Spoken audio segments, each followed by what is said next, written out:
एक दिन एक पंडाल में पूजा अर्चना करने के बाद जब मैं बाहर निकला तो देखा कि एक मासूम सा बच्चा वहाँ कोने में खड़ा हुआ है।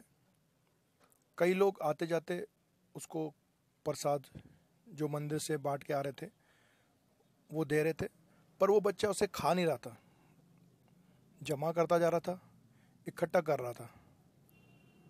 मेरे को थोड़ी जिज्ञासा लगी। मैंने जाके पूछा, बेटा प्रसाद खा क्यों नहीं रहे हो, जमा क्यों कर रहे हो? वो बोला, अंकल मेरे पिताजी कुछ दिनों से हमें छोड़ के चले गए हैं और मेरी माँ की तबीयत बहुत ज़्यादा ख़राब है, घर में खाने को भी नहीं है, और मैं ये प्रसाद जमा करके मेरी छोटी बहन और मेरी माँ के लिए ले जाता हूँ, इसी से हम अपना पेट भर रहे हैं।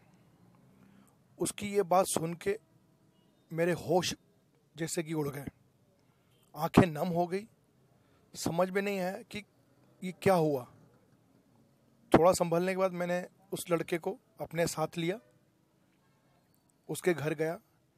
जब घर जाके देखा तो हालत ज़्यादा दयनीय थी। माँ की तबीयत खराब थी, खाने को कुछ नहीं था। हमने अपनी क्षमता अनुसार, उनकी ज़रूरत अनुसार जो मदद हुई वो करी। वो बताना मैं ज़रूर नहीं समझता।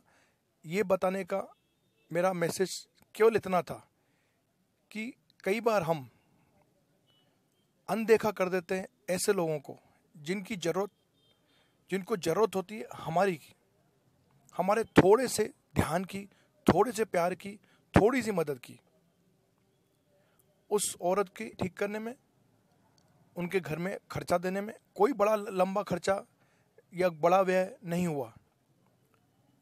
जो लोग मिठाई या अन्य चीज़ें दे रहे थे, अगर उनमें से 2-3 लोग उनकी मदद कर देते या कोई एक भी, तो उनकी वो दशा काफ़ी पहले सुधर गई होती।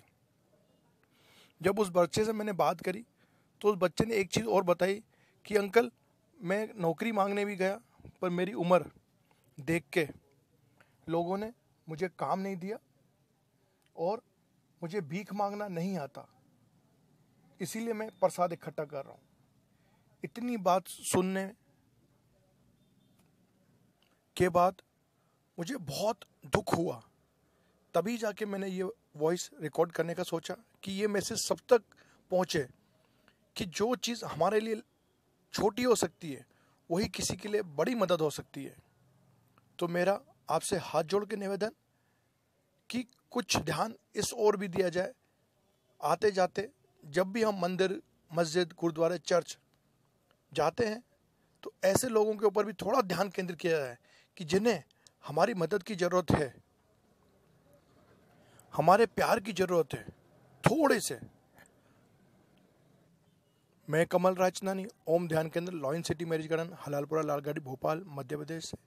मैं आशा करूँगा कि जो भी इस वॉइस को सुनेगा वो किसी न किसी रूप में किसी न किसी ज़रूरतमंद की, बच्चे की, अनाथ की, बुजुर्गों की, जिस भी तरह से हो पाए, जो भी हो पाए, मदद करेगा, उनका सहारा बनेगा, उनको प्यार देगा।